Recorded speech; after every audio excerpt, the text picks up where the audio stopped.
Shalom les bien-aimés. Alors je viens vous faire cette petite vidéo depuis Israël à Jérusalem où je suis basée pour vous donner des nouvelles fraîches, mais également vous donner comment prier selon le Ruach HaKodesh, selon le Saint-Esprit. Voyez-vous, parce que le Saint-Esprit, il nous enseigne, il nous dirige et il nous dit comment aussi prier.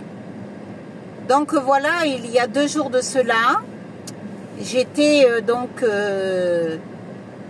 chez moi, je priais, et puis la nuit est passée et sur le matin, je me réveille. Et le premier mot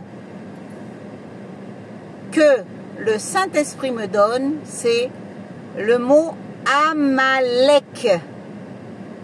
Amalek. Et je vois un gros serpent, un énorme serpent. Vous ne pouvez pas imaginer, je ne peux pas vous dire son diamètre tellement il était énorme et sa longueur. Et là, bien sûr, je comprends tout de suite, j'associe Amalek, j'associe bien sûr le diable, le mal. Et c'est pourquoi, bien-aimés, je vous exhorte dans ce temps de guerre que nous vivons en Israël contre l'Iran. Et l'Iran est pour le Ruach HaKodesh, pour le Saint-Esprit, Amalek. Et c'est pourquoi je vous exhorte, bien-aimés, à prier contre l'esprit d'Amalek, qui représente, je peux vous l'expliquer, dans l'histoire juive, Amalek représente une tribu de nomades, les Édomites qui sont du côté de la Jordanie. Et voyez-vous, il y a longtemps, ils ont déjà attaqué Israël à la sortie d'Égypte. Lorsque le peuple a eu la victoire en Égypte et est sorti donc des griffes de Pharaon, il est passé de l'autre côté, et bien là il y a eu la tribu de nomades, les Édomites, qui les ont qui se sont même acharnés sur Israël. Et voyez-vous, la Bible, la Torah nous mentionne que Amalek, c'est comme un ennemi acharné. Il est acharné envers Israël.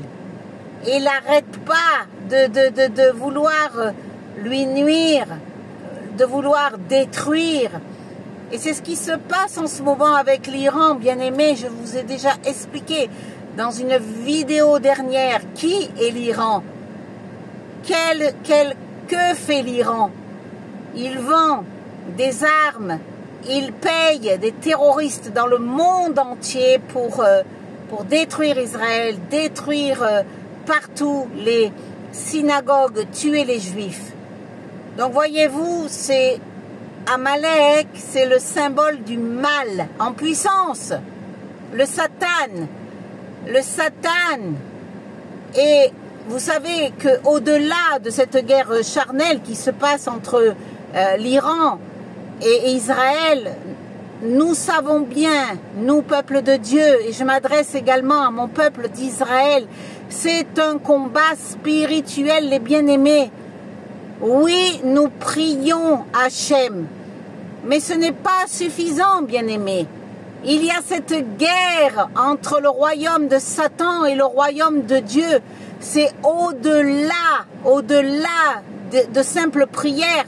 C'est au-delà de lire les Tehillim. C'est au-delà, oh mon peuple d'Israël. Voyez-vous,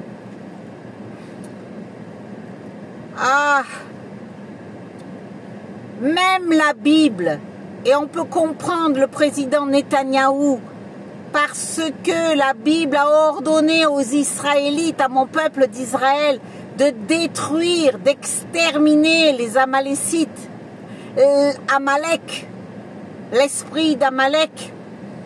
Il dit même dans la Bible, il est dit, va maintenant et frappe Amalek. Aidez-vous-le par interdit. Donc, bien-aimés, je vous prie de tout mon cœur, de toute mon âme et de toute ma pensée, ne faites pas une guerre charnelle. Ne parlez pas selon la chair. Ça ne sert à rien. Ça, c'est le monde qui juge selon la chair.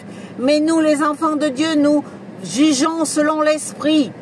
Et le Ruach HaKodesh nous donne cet ordre de détruire Amalek, de détruire l'esprit d'Amalek. Il s'est levé, bien-aimé. Alors oui, cette guerre a le nom de le lion se lève. Oui, Israël, le lion de Juda se lève. Oui, bien-aimé, mais il ne va pas se lever sans l'assistance des saints, sans l'assistance de ceux qui aiment Israël. Il va se lever parce que les saints prient, parce que les saints intercèdent. Et croyez-moi, bien-aimés, ce n'est pas le combat seulement d'Israël. Détrompez-vous.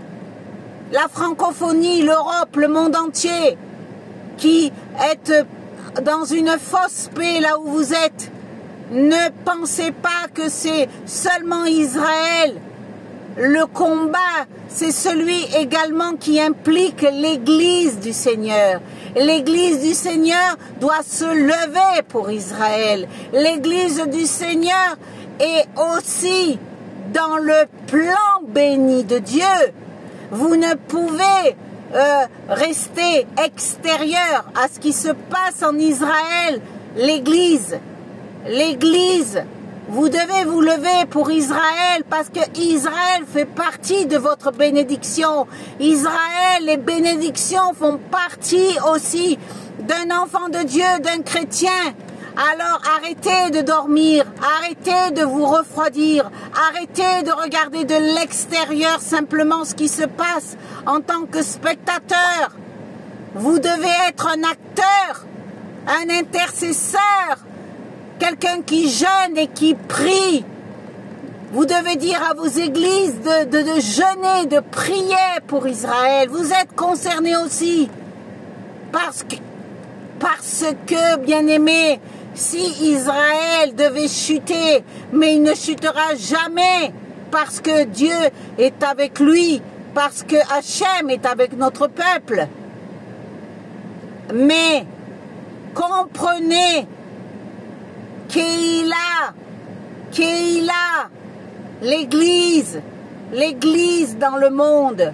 Combien de fois vous avez eu des messages où des orateurs, des oratrices, et dont moi-même, sommes venus vous parler d'Israël, sommes venus vous dire qu'il faut vous repentir de ne pas aimer Israël ou de venir contre Israël. Vous ne pouvez pas être un enfant de Dieu et venir contre le peuple juif. Vous ne pouvez pas, parce que si vous êtes attaché à la racine, tel que le dit le livre romain dans Bereshit, c'est la racine qui vous porte, Église. C'est pas vous qui portez la racine, vous êtes greffé sur l'olivier franc. Et ça, beaucoup ne le comprennent pas. Donc le combat spirituel, c'est ensemble, bien-aimés. C'est ensemble, les enfants de la Keïla du Seigneur. Nous devons nous lever comme un lion, comme une lionne. Lève-toi, intercesseur, intercesseuse, pasteur, parlez à vos églises. Levez-vous, défendez le peuple d'Israël, bénissez le peuple de Dieu. Et si vous pouvez, prenez-les sous vos ailes chez vous, accueillez-les. C'est une mitzvah, c'est une grande mitzvah du Seigneur, il vous bénira. Voilà, bien-aimés, la trompette de Dieu a parlé à travers ma bouche de prophétesse. Ne dormez pas, réveillez-vous. Keïla, réveille-toi, réveille-toi. Alléluia. Et toi, enfant juif, continue à prier et que tu